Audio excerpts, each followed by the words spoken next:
데살로니가 전서 5장 23절 짧지만 한 목소리로 함께 읽습니다.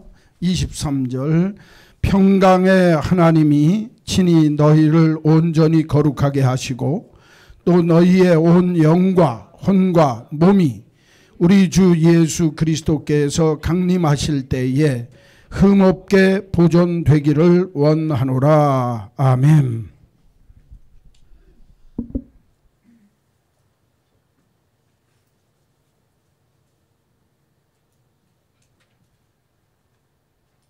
하나님의 일꾼된 죄직들은 하나님 안에서 내가 누구인지를 바로 알고 사는데 자기를 알고 살아야 하고 미천을 알고 살아야 하고 결산을 알고 살아야 된다.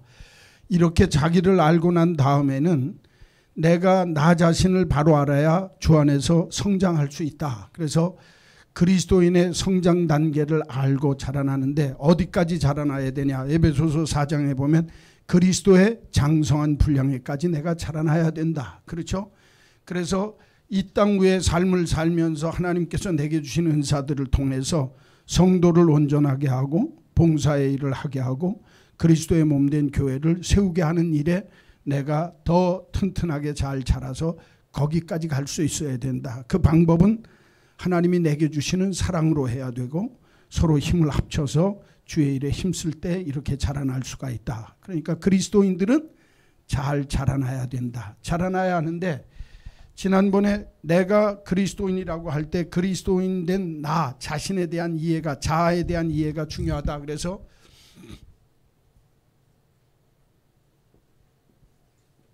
영과 혼과 몸이 있다고 그랬죠? 생각납니까? 너희의 영과 혼과 몸이 그리스도 예수 안에서 우리 주님 오실 때까지 흠없이 보존되기를 원한다. 그럴 때 이 영이라고 하는 건 하나님 의식이라고 그랬죠? 이 혼은 자아의식이라고 그랬죠? 자기 자신에 대한 자아의식. 몸은 세상의식. 그래서 영이라고 하는 것은 이상적인 자아, 다른 말로 얘기하면 이상적인 자아라고 하는 건 우리가 보여지지는 않지만 내가 추구해야 할 이상적인 것, 그리고 눈에 보여지는 현실적이고 현상적인 요소가 아닌 초월적인 어떤 요소가 있다.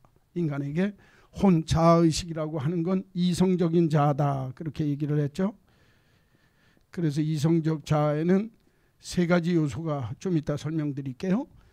그래서 인간에게 인격적인 모습이 있다 할 때 이 인격에 관계되어지는 이성적 자아의 모습이 성경 속에 나타난다. 세 번째는 몸이라고 하는 건 본능적인 자아. 먹고 입고 살고 육신적인 본능에 가까운 몸, 내 몸을 추스려 나가니까 의식주와 연관되어진 삶의 모습과 관계되어진 환경. 세상의식이라고 할 때는 환경이나 이 땅 위의 것. 이거를 조금만 더 깊게 이야기하면 그리스도인들이 이해하는 영, 혼, 몸은 영은 나와 그분 당신 하나님과의 관계라고 그랬죠. 에?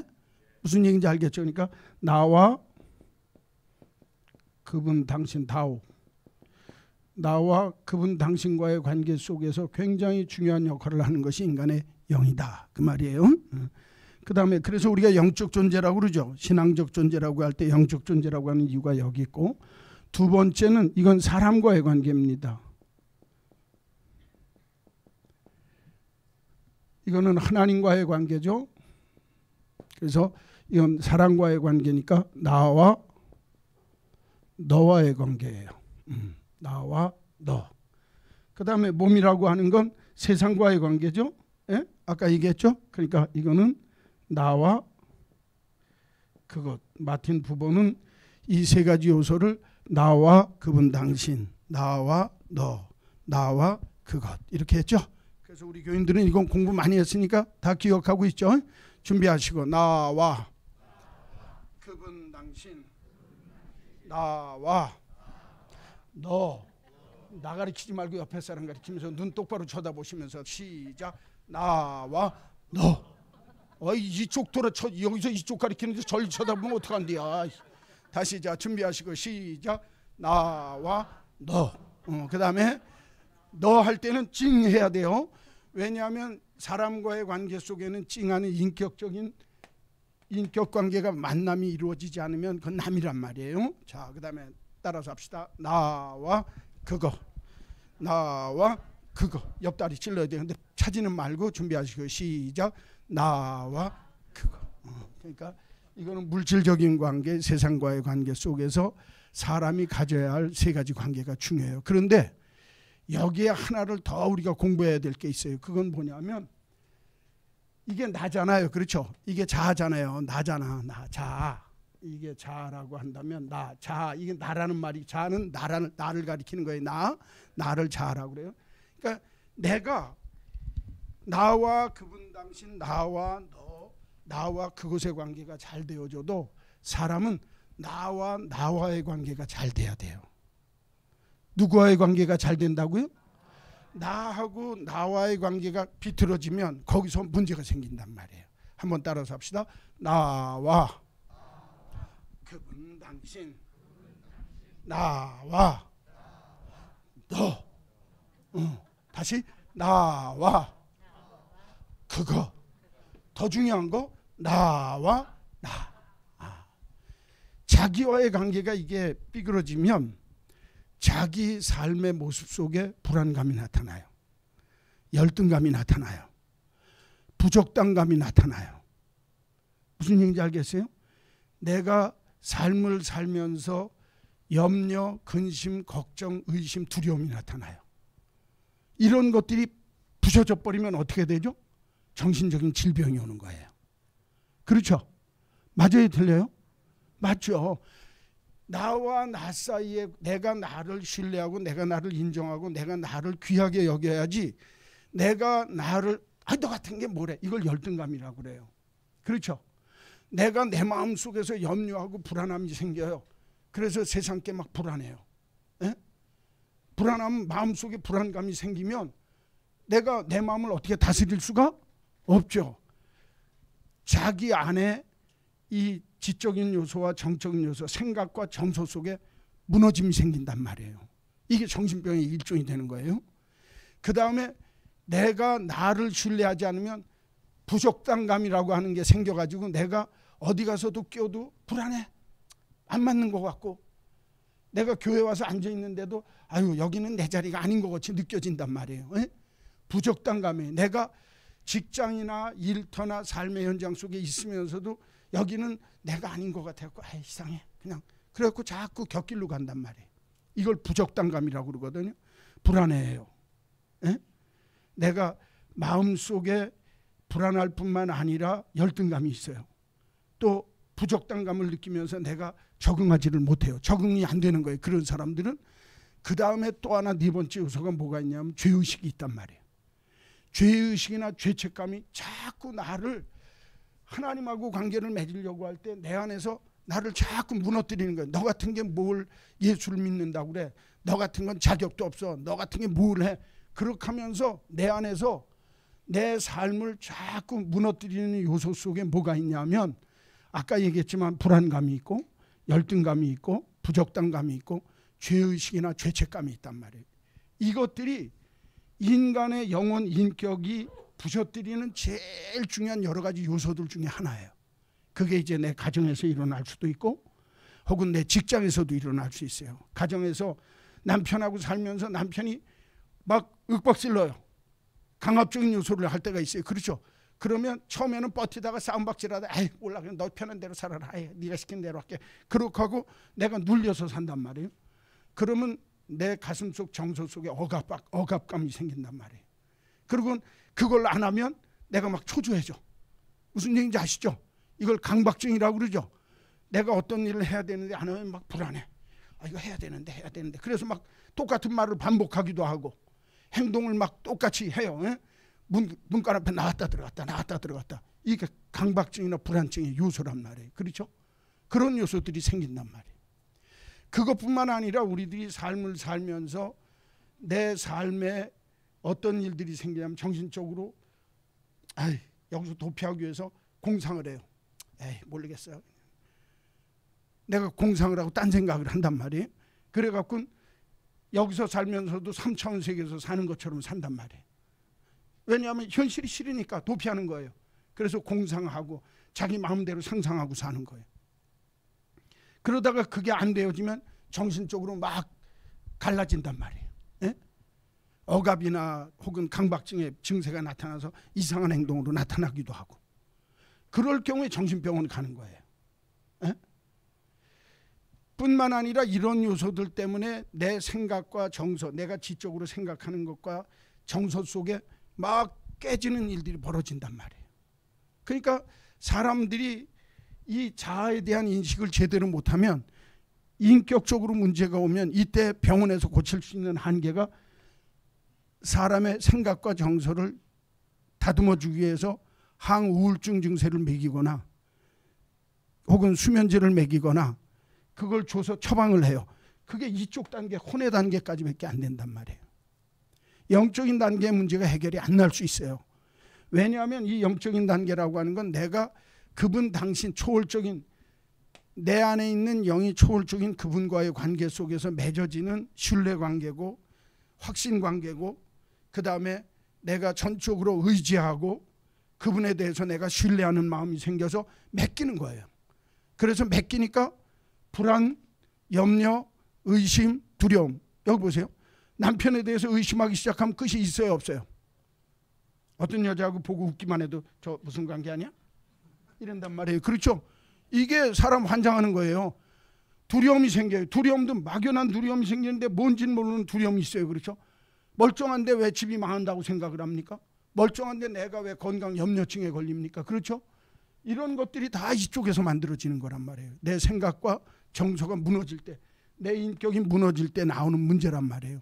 그런데 내가 예수 안에서 주님을 온전히 의지해서 그리스도가 나의 주인 되시면 내가 그분을 신뢰하니까 그분이 내 가정을 지켜주실 줄로 믿어요. 내 남편도 내가 믿음으로 하나님이 내 남편으로 주셨으니까 그 남편 하나님이 책임져 주실 줄로 믿어요. 신뢰가 생겨요. 그렇죠? 이런 것들이 굉장히 중요하다고요. 그러니까 영적으로 안정되어지지 아니하면, 정신병원에 제가 그 신옥 박사하고 그때 얘기할 때도 늘 우리가 협력관계를 갖고 이렇게 얘기할 때 이분이 저한테 가르쳐 준 얘기가 뭐냐면, 우리가 한계가 있을 때가 있다는 거예요. 정신과 의사가.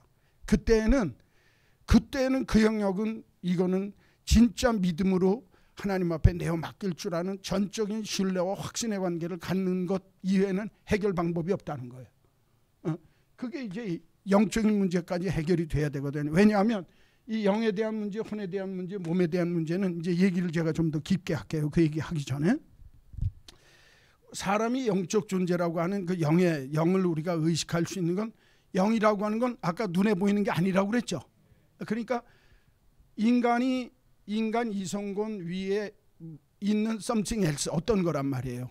초월적인 요소가 있단 말이에요. 그러니까 인간에게 이런 초월적인 요소가 구체적으로 보면, 아직 다 밝혀진 건 아니지만 구체적으로 보면 보통 세 가지가 있다고 그래요. 직관, 그 다음에 양심, 그 다음에 영적인 교제, 영과의 교통. 이게 인간이 영적 존재라고 하는 증거 중에 세 가지 요소예요. 직관이라고 하는 건 뭐냐면, 우리들이 지정, 여기 인격이라고 하는 건 지정, 의죠. 생각하고 정서, 그리고 인간의 의지, 이 세 가지 요소.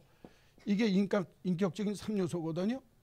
이 지정의적인 요소가 아니라 영이라고 하는 건, 여기는 우리가 깨닫고 알고 배우고 이런 것들은 다 여기 이성적인 자, 내 이성으로 인해서 인격으로 말미암아 깨달아 아는 삶의 모습이거든요. 인간에게 이 모습이 있죠. 내가 뭘 배워서 알죠.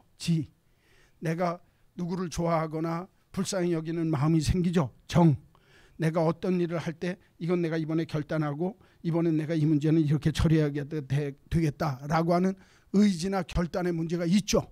그건 인간 이성곤이가 생각하고 수 있고, 이성곤이 속에 있는 사람 속에서 그 생각을 행동으로, 생각이나 정서, 마음을 다스리거나 어떤 감정을 다스리거나 자기의 의지적인 요소를 표출할 수 있는 게 내 의지, 이성적인 자아로 할 수 있는 거예요. 그런데 이 이성적으로 생각하는 그 이상의 초월적인 something else가 있다 그 말이에요. 뛰어넘는 인간에게는. 그 중에 대표적인 게 뭐냐면 직관이라는 거예요. 직관은 여기 보세요. 내가 어떤 사람을 만났을 때 마음이 끌릴 수 있어요 없어요? 괜히 좋아. 그렇죠? 괜히 좋아. 그리고 그 사람이 진짜 내가 좋아해야 될 마음이 좋아할 마음처럼 내가 머리로 따지고 계산해 본 게 아닌데 좋아. 그렇죠? 그렇게 느껴지는 게 있어요 없어요? 연애할 때 어떤 사람 만났는데 눈이 찡 하고 헷가닥고 콩깍지가 씌워지죠. 그게 이제 일종의 직관이나 마찬가지예요. 또 다른 걸로 얘기하면 어떤 거냐면 아름답고 좋은 것을 볼 때 무지개가 둥실 떠올랐어요. 에? 산에 무지개가 어렸을 때 떠올랐을 때 야 무지개다 빨주노초 파남보 색깔이네 그러는 사람이 있어요 없어요? 그렇게 생각하기 전에 야 무지개다 그러죠. 그러니까 내가 느끼고 생각하고 따지기 전에 내 삶의 어떤 그 다른 거가 야 좋다 이거예요. 아름다운 경관을 보거나 혹은 어떤 섬세하고 미세하고 아주 깊은 모습을 봤을 때 내가 머리로 따져서 아는 게 아니라 내 머리로 생각하는 것 이전에 그 무엇 이걸 직관이라고 그래요. 그렇죠? 사람들이 얘기할 때 세상적인 사람들이 얘기할 때 이걸 뭐라고 그러면 육감이라고 그래요. 뭐라고 그런다고요? 아유 좀 이상해 뭔가 이상해 그런 느낌이 들죠. 무슨 얘기인지 알겠어요? 그 육감 그러니까 오감 말고 내가 맛보고 손 만지고 촉감 뭐 이런 거 눈으로 보는 거 그런 거 말고 그것 이상의 그 무엇이 있단 말이에요. 그렇죠? 그걸 직관이라고 한단 말이에요. 어떤 사람을 딱 봤을 때 지가 평가를 다 해요. 근데 그 사람에 대해서 알지도 못하면 저놈은 도둑놈같이 생겼는데 그리고 그냥 느낌이 그렇게 오는 사람이 있어요 없어요? 저놈은 어이구 저 완전히 깍두기 아저씨인데 그렇게 보여요. 그죠? 머리를 스포츠로 깎고 다니는데 왜 깍두기로 보이냔 말이에요. 그건 내가 그렇게 느끼는 거예요. 머리로 생각하고 내가 마음으로 느끼고 하기 이전에 그냥 그 스타일 속에서 내게 쫙 오는 어떤 감정, 인간의 지정의를 넘는 뛰어난 어떤 감정, 이걸 직감 혹은 직관이라고 그래요. 인투이션이라고 그래서 그러니까 이게 있단 말이에요. 사람은. 그게 영적인 존재라는 굉장히 대표적인 증거예요. 뭐가 있다고요? 직관, 육감. 무슨 얘기인지 알겠어요? 형사들이나 좀 저 하는 사람들이 촉, 감이 있죠. 감이 안 그런데? 이래요. 무슨 감이 무슨 꽃감이요? 땡감이요. 근데 사람들은 그래요. 감이 안 좋은데? 이거 이상한데? 이런 느낌이 오잖아요. 이게 직관이란 말이에요. 에? 인간에겐 영적인 존재라고 하는 첫 번째. 이거는 내가 머리로 따진 것도 아니고 가슴으로 느낀 것도 아니고 내가 이건 이거다라고 결단하고 결정한 것도 아닌데 그 나를 뛰어넘는 어디에서 느끼는 거 있잖아요. 예를 들면 어디 가다 보면 숨짓해요. 그래요 안 그래요? 그럴 때 있어요 없어요? 근데 거기 아무것도 없는데 괜히 섬찟해. 그렇죠? 그건 내가 머리로 생각하고 감정으로 느끼기 이전에 뭘로 느끼는 그 뭐가 있다. 이걸 직관이라고 그래요. 그러니까 인간의 오감을 뛰어넘는 그 무엇 something else 이거를 직관이라고 그래요. 예를 들면 애기들이 좋은 거 주면 뭐라 그래? 야 그래요. 그죠? 그리고 예쁜 거 보면 이뻐라. 내가 머리로 느끼기 전에 좋다고 느낌이 온단 말이에요. 그렇죠? 직관적으로. 그런 것들을 인간이 영적 존재라고 하는 첫 번째 증거라는 거예요. 두 번째는 뭐가 있냐면 양심이 있어요. 저놈이 양심에 털난 놈이라고 그래요. 그렇죠? 근데 그놈이 양심을 봤어요? 안 봤어요? 안 봤죠? 성경에도 보면 로마서에도 보면 하나님의 율법이 있기 전에 율법 시대 이전엔 하나님이 사람에게 주신 자기 양심이 자기에게 법의 기준이 되는 거예요. 무슨 얘기인지 알겠어요? 지금 오늘날 세상에 법이 있죠.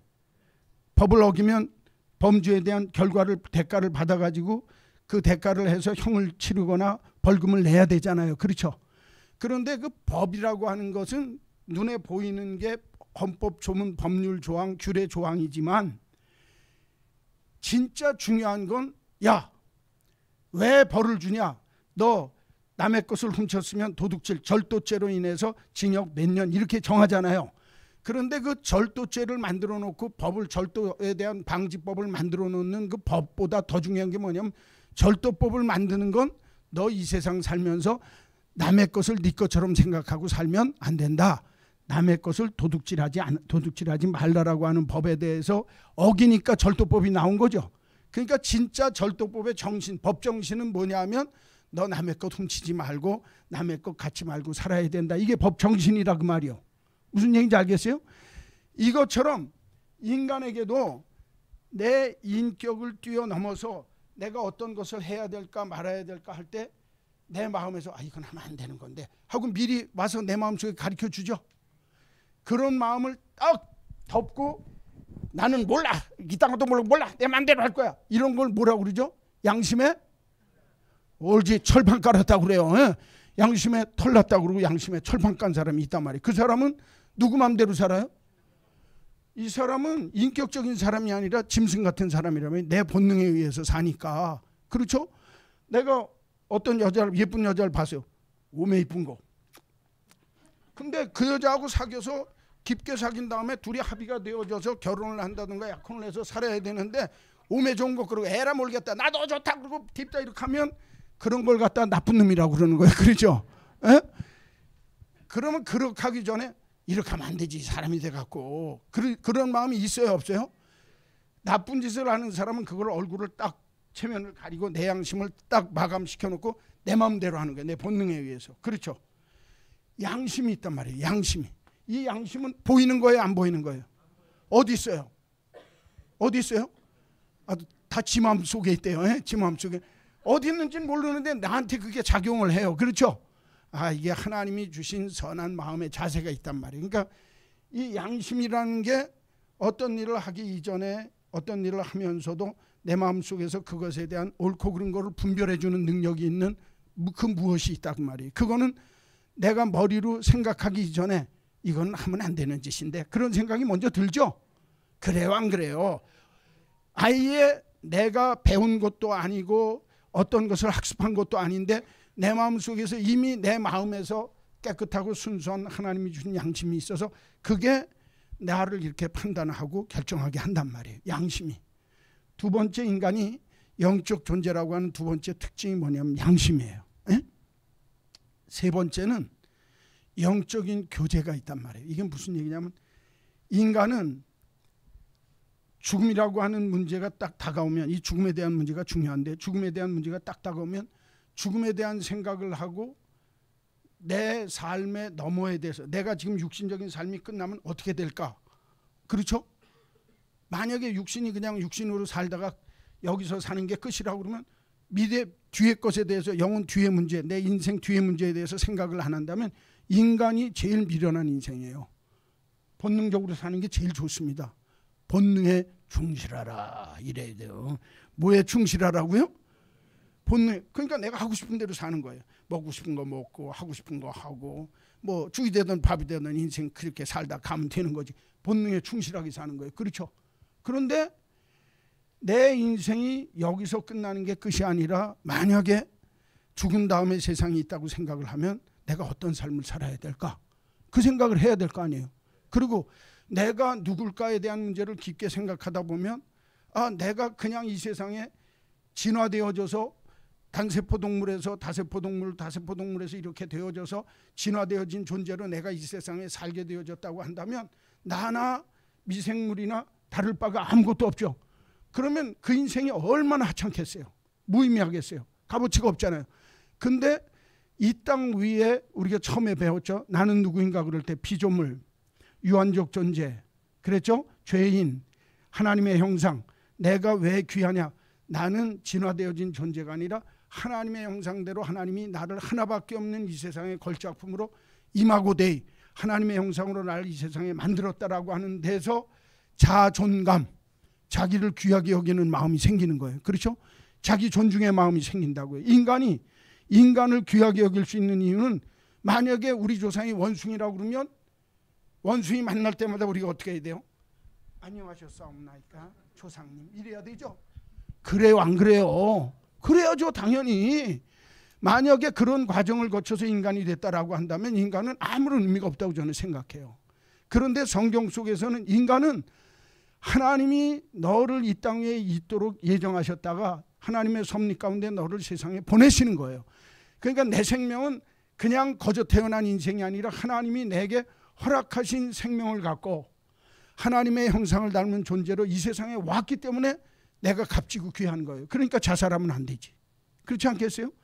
그러니까 그런 문제를 생각하면 이 영교라고 하는 문제는 뭐냐면 나 외에 초월적인 어떤 분이 있다는 거예요.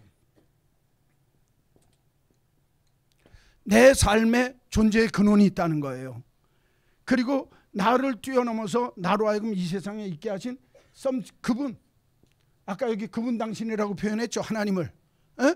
그분 당신이 있다는 거예요. 그래서 우리 그리스도인들은 이 얘기를 하면 바로 알아들어요. 무슨 얘기인지 알죠? 아, 나는 내가 부족하지만 우리 하나님과 나 사이의 관계가 되어져서 하나님을 믿고 의지하고 신뢰하고 사는 거예요. 그렇죠? 그래서 하나님과 나와의 영적인 교제, 예. 이게 이제 세상적인 얘기로 하면 무당들이 자기 귀신하고 접신하는 거예요. 무슨 얘기인지 알겠어요? 그렇게 이해를 하시면 돼요. 또 하나, 내 양심이나 직관만을 믿으면서 내가 나를 훈련시켜 초월적인 존재에 대해서는 영적인 존재임에도 불구하고 초월적인 존재에 대해서 인정을 안 하고 내가 나를 깨달으면서 내가 좀 더 나은 자기로부터 깨닫기 위해서 믿는 종교가 불교죠. 그게 자기로부터 깨달아서 벗어나야 되는 거예요. 해탈한다고 그러잖아요. 그죠? 그러니까 이거는 내가 나를 닦아야 돼. 양심을 닦고 내게 있는 직관, 육감을 더 발달시키면 도튼다고 그러죠. 그래요? 몰라요? 알아요? 몰라요? 그래서 한국에는 계룡산에 가면 도사님들이 많죠. 다 알아. 알긴 개콘 뭘 알아요. 그렇죠? 이 사람들이 뭐냐면 직관이나 양심을 자기가 훈련시켜서 자기가 자기를 넘어가는 존재가 되려고 하는 것, 자각하는 자각이라고 그러거든요. 자각하려고 하는 그런 종교적인 모습들이 나타나기도 한다 그 말이에요. 근데 신앙적인 바른 종교들은 내가 나를 해봐야 내가 죄인이니까 깨달을 게 없어요. 그렇죠? 가봐야. 그러니까 내가 아니라 나 아닌 그 어떤 분이 나의 죄를 씻기 위해서 세상에 오셨다. 그분이 예수라는 거예요. 이게 기독교 신앙이에요. 저와 여러분이 믿는 신앙이 영적 교제. 그래서 하나님과의 영적인 교제가 엄청나게 중요한 거예요. 하나님과의 영적인 교제를 하는 방법이 뭐냐? 예배 생활이에요. 기도 생활이에요. 말씀 생활이에요. 찬송 생활이에요. 봉사 생활이에요. 헌금 생활이에요. 6가지가 있다고요. 무슨 얘기인지 알겠어요? 내가 영적으로 하나님과 교제하고 하나님을 섬길 때 우리들이 중요하게 교회에서 배우는 거, 그렇죠? 그게 뭐냐면 하나님은 영이시니 신령과 진정, 진리로 예배할지, 영과 진리로 예배할지니라 그러죠. 예배를 통해서 내가 하나님과 영적인 교제를 할 수 있단 말이에요. 그렇죠? 맞아요? 들려요? 맞아요. 두 번째는 기도 생활을 통해서. 기도는 내가 예수 그리스도의 이름으로 기도하는 거니까 믿고 간절하게 기도해야 돼요. 간이 저리게 믿고 네가 내 이름으로 구하는 것은 받으리니 너에게 기쁨이 충만하리라 그랬죠. 그러니까 내가 기도하는 건 하나님이 주실 줄로 믿고 땡깡이 사촌보다 나니까 하나님 앞에 간절한 마음으로 매달리면 친구 때문에 주지는 못하지만 밤에 찾아와서 떡 달라고 할 때 내가 너에게 내 강청에 못 이겨서 떡을 준다라고 그랬잖아요. 예수님 예화예요. 그러니까 우리는 믿고 기도할 때는 땡깡을 쓰면서 간절하게 기도해야 되는 거야. 뭐 기도를 할 때 도땅 좀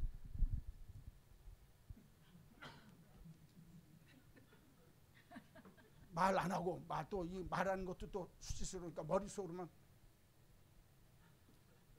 이런 걸 관상기도라고 그래요. 명상기도라고도 하고 스님들이 하는 명상, 힌두교에서 하는 명상 이런 것들처럼 크리스찬도 명상기도라고 하는데 필요해요. 그런 것들이. 그러나 우리는 누구의 이름으로 기도하죠?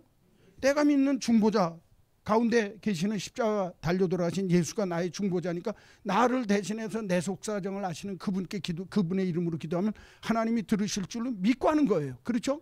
그러니까 기도 생활이 굉장히 중요해요.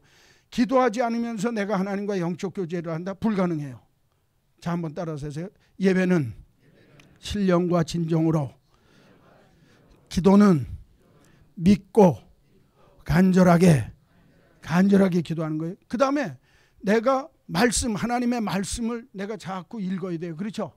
말씀은 내가 순종하며 지혜롭게 말씀을 들을 줄 알아야 돼요. 한번 따라서 합시다. 말씀 공부는 순종하며 지혜롭게.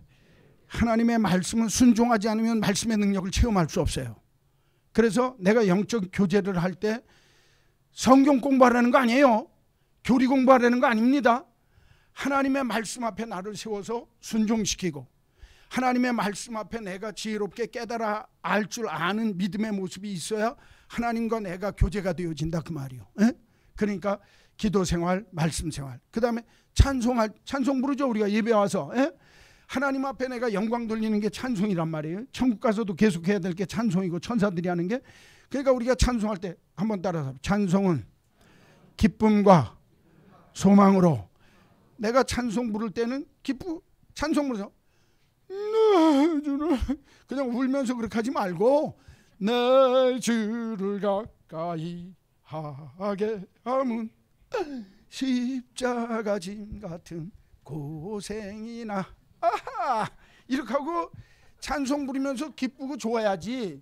맨 놈이 내 주를 가까이.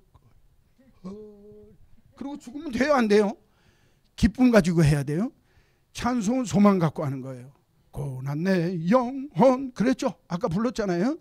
나의 믿음이 연약해져도 내게 힘주시는 주님 믿고 나는 간다 이거예요. 그러니까 찬송 부르면 소망이 생기고 기쁨이 생겨야지. 찬송 부르면, 그러니까 우울증 있을 때 마음이 슬플 적에 찬송 부르는 게 좋아요. 밝아집니다. 찬송 생활 잘해야 돼요. 자, 예배 생활, 기도 생활, 말씀 생활, 찬송 생활 잘해야 되겠죠. 영적인 교제할 때 우리가 하나님과 할 때. 그 다음에 이제 다섯 번째는 내가 봉사 생활을 할 줄 알아야 돼. 주님을 위한 봉사 생활이 없이는 내가 주님과 나 사이의 교제가, 내가 봉사하는 것을 통해서 하나님의 살아계심을 체험할 수 있단 말이에요. 예? 이건 너무너무 중요한 거예요. 봉사 생활은 한번 따라서 하세요. 소리 없이 주인처럼. 뭐처럼? 소리 없이 주인처럼 해야 돼요. 웬가당 소리만 내고 잘난 척만 하고 그 다음에 주인처럼 하지 않고 종처럼 설렁설렁 하면 돼요, 안 돼요? 그건 봉사 생활이 잘못된 거예요. 봉사 생활 잘해야 돼요. 그 다음에 이제 전도 생활 잘해야 되겠죠. 왜냐하면 내가 예수 그리스도를 믿었으면 그 예수를 전해야 될 거 아니에요. 전도는 한번 따라서, 전도는 열심과 정성으로. 전도 생활은 그냥 되어지지 않아요. 내가 열심 내고, 여러분들이 내가 이제 중직자가 됐다 그러면 빌립처럼 전도할 줄 알아야 되겠죠. 전도할 때는 열심 갖고 정성을 다해서 정말 밥도 사주고 마음도 사고 정성을 다 드리고 도를 드려야지. 도도 안 드리고 야 교회 가자, 싫어? 관둔 마라. 그러면 절대로 전도 못해요. 그렇죠? 열심히 한 번 가서 안 되면 두 번 가고, 두 번 가서 안 되면 몇 번 가고, 세 번 가고, 세 번 가서 안 되면 네 번 가고. 그래서 한 번 가고 두 번 가고. 아이고 알기도 잘해 우리 김선영 형제는. 그렇죠? 자꾸만 가고 힘내 이렇게 돼야지. 자꾸 가서 만나고 전하고 만나고 전해서 열심을 내야 돼요. 정성을 들여야 돼요. 그래야 전도가 되지. 그냥 전도 안 된다 그 말이. 그 다음에 이제 헌금 생활이라고 하는 건 내가 주님 앞에 봉헌하는 생활이거든요. 여섯 번째는 봉헌하는 헌금 봉헌 생활. 내가 하나님 앞에 드리는 삶의 모습이 있어야 된다는 거예요. 이거는 이제 다윗이 하나님 앞에 예물 준비하면서 했던 역대상 하서에 나오는 얘기인데 한번 따라서 합시다. 즐거운 마음, 정직한 마음, 정성된 마음. 내가 헌금할 때는 하나님 앞에 뭘 드릴 때는 즐거운 마음으로, 다윗처럼. 그 다음에 정직한 마음으로, 하나님께서 내게 주셨으니까 정직한 11조 드리는 것처럼 정직한 마음으로. 그 다음에 이게 하나님의 성전 할 때 다윗이 하나님 앞에 예물 드리고 솔로몬이 하나님 앞에 예물 드릴 때 이런 모습을 했죠. 자원해서 정성된 마음, 즐거운 마음, 정직한 마음으로 하나님 앞에 드리는 거예요. 그러니까 여러분 드릴 때도 내가 이 드림의 생활이 영적 교제 생활에 있어서 굉장히 중요해요. 내가 하나님 앞에 드릴 줄 모르고 달라고만 하면 그 강도예요. 강도. 무슨 얘기인지 알겠어요?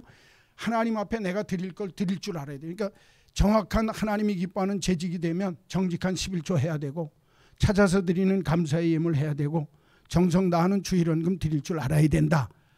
이거는 교역자가 가르쳐줘야 돼요. 그런데 이 얘기를 하면 교회 오면 돈 얘기한다고 그래요. 근데 이게 영적 교제에 있어서 굉장히 중요한 내용 중에 하나예요. 불교에서도 부처님 앞에 갈 때 갖고 가죠. 예물들 갖고 가죠. 예? 그게 왜 그러냐면 마음 자세가 달라진다 그 말이에요. 근데 우리는 내가 복을 받기 위해 하는 게 아니라 하나님께서 내게 주신 은혜에 감사하는 마음으로, 나의 나된 게 하나님의 은혜니까 내 가진 것의 10분의 1을 드리면서도 내 모든 게 하나님 겁니다라는 마음으로 드린다는 거예요. 이 자세가 그 사람의 금전적인 생활 모습에 있어서 삶의 자세가 틀려진단 말이에요. 이게 너무너무 중요하거든요. 그게 안 된단 말이에요. 그러니까 정직한 마음, 즐거운 마음, 정성된 마음으로 하나님 앞에 드리는 봉헌 생활을 잘할 줄 알아야 된다. 영적인 교제 6가지 나왔죠. 자, 얼마나 똑똑한가 한번 보겠어요. 예배는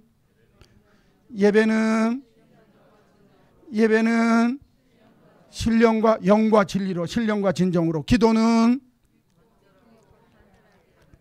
입을 쳐다보면 따라서 할 수 있어요. 기도는 믿고 간절하게. 말씀 공부는 순종하며 지혜롭게. 그렇죠. 찬송 생활은 기쁨과 소망으로. 그렇죠. 에? 봉사 생활은 소리 없이 주인처럼. 금세 다 잊어버려요. 그래놓고 이제 이거 내가 몇 번 못 가르치거든요. 근데 이제 뭐라고 하냐면 그거 배웠어? 듣긴 들었는데 다 잊어버렸어요. 그럼 이거 뭐하러 가르쳐요? 제일 중요한 건데 예배, 기도, 찬송, 전도, 봉사, 헌금 이거 다 중요한 거 아니에요? 근데 중요한 건 지가 들을 소리만 들어. 오늘 목사님이 설교하는데 네가 날 보러 잘하래더라. 남편이 좀 무잘라도 이렇게 사랑하고 아껴주고, 여자가 좀 덜 됐어도 이렇게 아껴주고 사랑 넘치며 살려더라. 그러면서도 뭐라 그러면 네가 잘해야 돼. 네가 가서 집에 가서 하는 소리가 누가 잘해야 돼요? 내가 잘해야 되는데 옆에 앉은 남편한테 푹 찔리면서 들었지? 당신들이라고 하는 소리야. 알았어? 그러면 돼요 안 돼요? 그거 하는 사람이 지가 해야 돼. 무슨, 내가 다 알아요 누가 그러는지. 웃는 사람들이 굉장히 수상한 사람들이에요. 서로 잘해야지. 네가 잘한다고 그러면 그거 도둑놈 심보지. 너는 잘하고 나는 가만히 있어도 된다?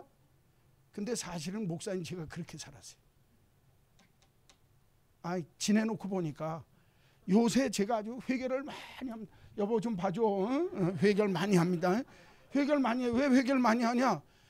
목사니까 밖에 나가서 힘들거든요. 교인들 만나면 제가 얼마나 잘합니까? 교인들한테는 잘합니다. 내가 쓸개도 빼고 간도 빼고 그 다음에 신경질 내도 얼굴에 참는 기색이 역력하면서 알았어요. 알겠습니다. 이러는데 집에 오면 다 받았던 거 한쪽에서 쏟아놔야 되니까 집에 와서 다 토해놓거든요. 뭐라고 하면 그만해. 말하기도 싫어. 아이고 가만히 있어. 이래거든요. 그러니까 우리 집사람이 옛날에 나한테 그랬어요. 난 차라리 구역장 하는 게 낫겠어. 우리 둘이 한판 붙었을 때. 한판 붙으니까 우리 집사람이 여보 난 이렇게 하려면 구역장 할 거야.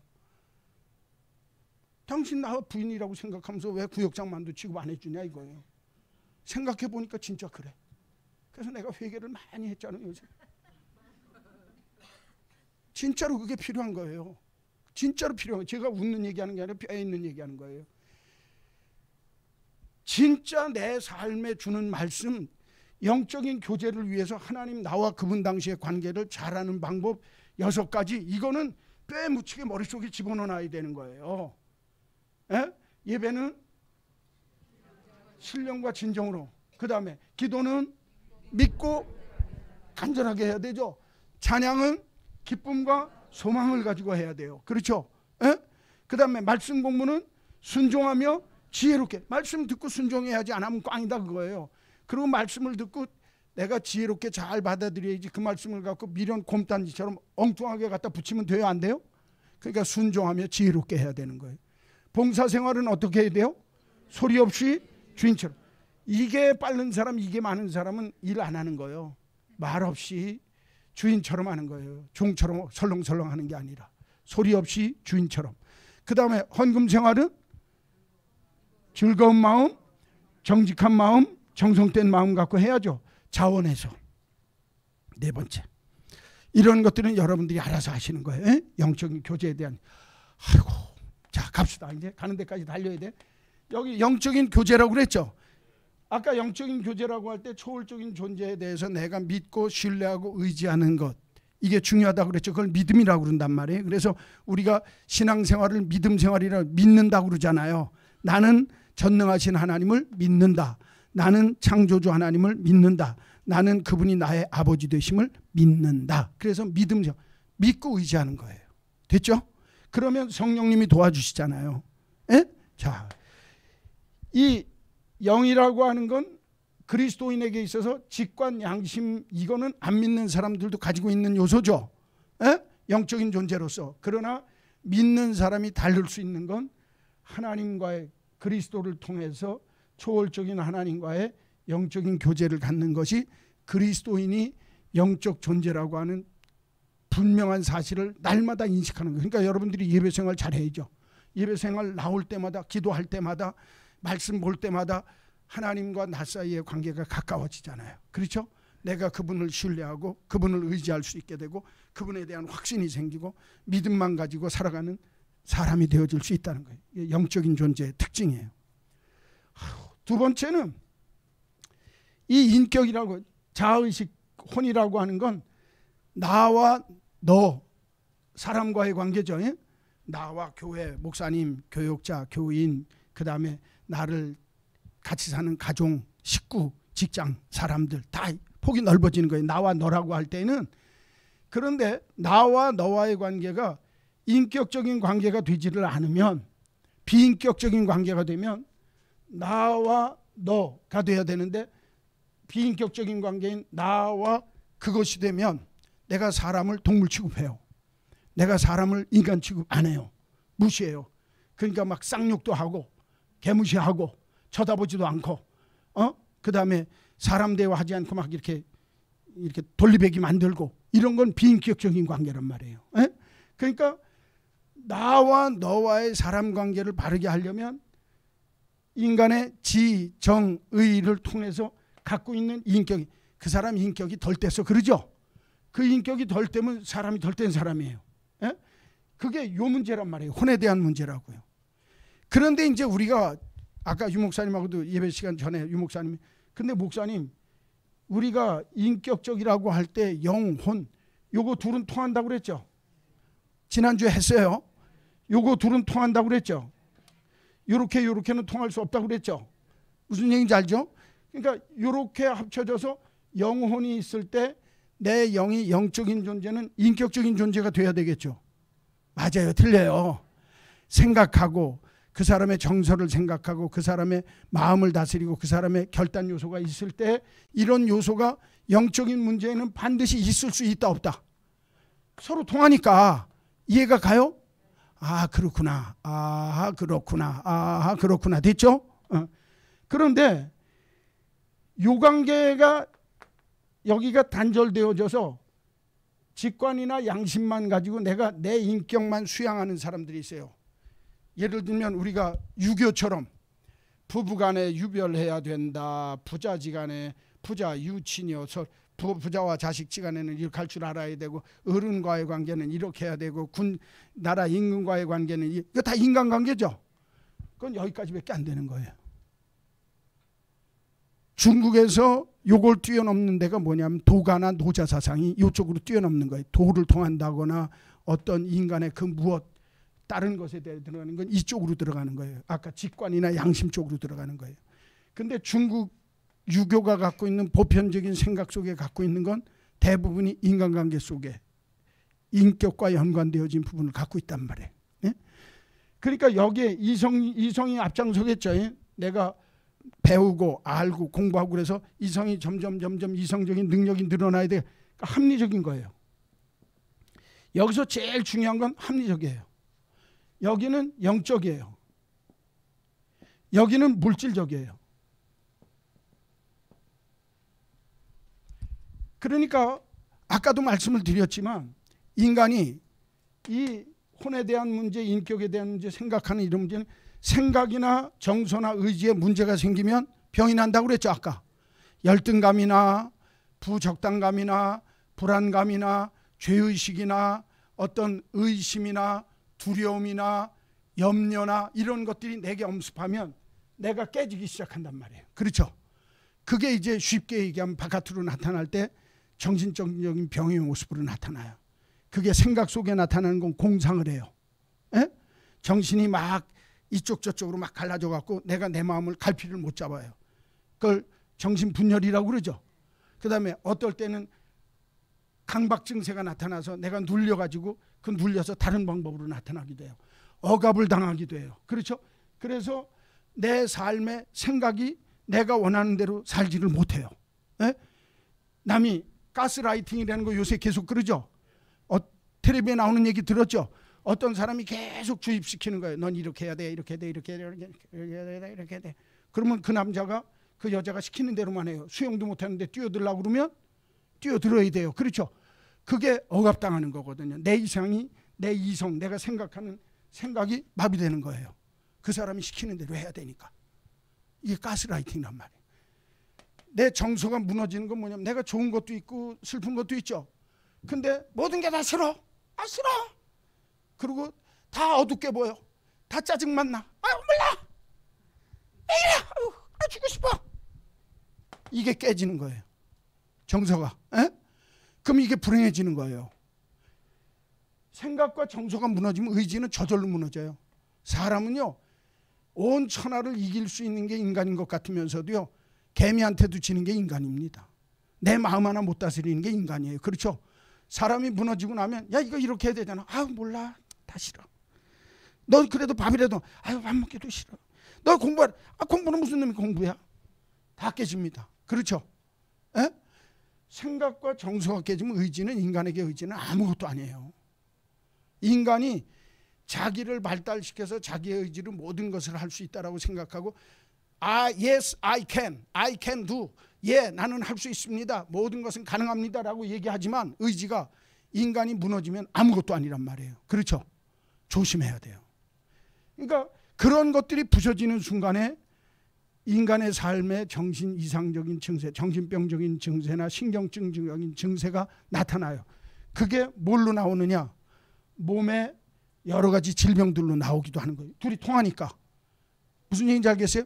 열등감이나 부적당감이나 혹은 내 속에 있는 어떤 그 아까 얘기했듯이 뭐라고 그래야 돼요? 저 죄의식이나 혹은 어떤 염려나 근심이나 이런 것들이 내 삶의 자리에 몸으로 오게 되면 이걸 뭐라고 얘기하냐면 사람들이 얘기하는 전부 뭐 때문에 그래요? 신경성이라고 그러죠. 일려오는 거예요. 다. 몸에 이상 증세로 와요. 여기가 아프기도 하고 저기가 아프기도 하고 뭐 이상하게 나타나고 불안증이 있어 밤에 잠도 못 자서 불면증도 생기고 막 이러는 거예요. 이게 서로 통하니까 그렇다 그 말이에요. 내 인격이 무너지고 내 정신적인 모습이 무너지면 이쪽으로 오는 거예요. 에? 암만 잘 먹어도 여기가 안 되면 소용이 없어. 그렇죠? 의사들이 그 얘기하죠. 가서 잘 잡수세요. 건강한 몸이 건강한 정신을 만듭니다. 근데 건강한 정신 아닌 사람이 건강한 몸을 못 만든단 말이에요. 서로 연관성이 있기 때문에 그래요. 그럼 우리 몸뚱어리가 있어요. 몸은 자야 되고 먹어야 되고 입어야 되죠. 벗으면 미쳤다고 그러죠. 벗고 살 수 있어요? 없어요? 바깥에 살면 홈리스라고 해서 노숙자라고 그래요. 내가 세상과의 관계를 잘해야 돼요. 그러면 내가 하나님이 주신 이 지구 땅에서 살 때 지구를 더럽히면 돼요? 안 돼요? 오염시키면 안 된단 말이에요. 내가 내 후손에게 물려줄 환경이고 땅이니까 이 세상을 귀하게 볼 줄 아는 삶의 모습이 있어야 돼요. 여기서 나오는 게 환경신학이에요. 내가 내 몸을 건강하게 잘 유지할 줄. 그러니까 그리스도인들이 뭐를 열심히 해야 돼요? 운동도 열심히 해야죠. 자기 몸을 가꿔야 되니까. 어이구 2분 지났어요. 끝. 오늘은 여기까지. 요거는 나중에 본능적 자아에 대한 얘기는 나중에 할게요. 요거까지 하고 다음 주에 크리스찬의 성장 단계에 대해서 이런 내가 어떻게 성장할 수 있느냐에 대해서 공부할 거예요. 됐죠? 다음 주에는 뭐에 대해서 배운다고요? 이런 내가 요 마무리 짓고 이런 내가 어떻게 성장할 수 있나. 나와 나와의 관계, 나와 하나님과의 관계. 2분 지나서 미안해요. 기도하겠어요. 하나님 아버지, 우리 안에 영과 혼과 몸을 주셔서 이 못난 자아를 이루며 살아가는데 우리가 영적인 존재로 인간에게 있는 직관과 양심을 무시하지 않게 하시고, 그러나 하나님과의 의존적인 초월적인 내 하나님과의 관계를 바로 할 줄 아는 영적인 교제를 바로 하는 신앙인 되게 하셔서 예배 생활에 성공하게 하시고, 기도 생활과 찬송 생활과 말씀 생활과 그 다음에 우리들이 봉사 생활과 전도 생활, 이 모든 일에 바로 잘 주님과의 관계 속에서 주님과 믿음의 교제를 잘 나누며 영적으로 성숙해가는 저희들이 되게 하여 주옵소서. 심리적인 요소가 있는 이성적으로 합리적으로 생각하는 우리 인간의 인격적인 모습 때문에 내가 사람과의 관계 속에서 교역자와의 관계, 재직들과의 관계, 교인과의 관계, 가정이나 직장, 세상 사람과의 관계 속에서 내가 관계를 어떻게 하며 살아가야 할지, 내 자신이 무너지지 않도록 내 생각과 정서를 하나님이 기뻐하는 모습으로 잘 만들어갈 줄 아는 복된 신앙인들이 되게 하여 주옵소서. 그래서 우리의 인격을 하나님이 기뻐하는 인격으로 잘 만들어가는 아주 하나님이 기뻐하는 복된 신앙인의 모습, 사람다움의 모습을 회복하며 살게 하여 주옵소서. 우리의 몸도 하나님이 기뻐하는 모습으로 잘 가꾸며 살도록 축복하여 주옵소서. 그래서 우리의 영과 혼과 몸이 주님 오시는 그날까지 흠없게 온전히 보존되기를 원하는 하나님의 뜻에 맞는 복된 신앙인들이 되게 하여 주옵소서. 예수님의 이름으로 기도하옵나이다. 아멘.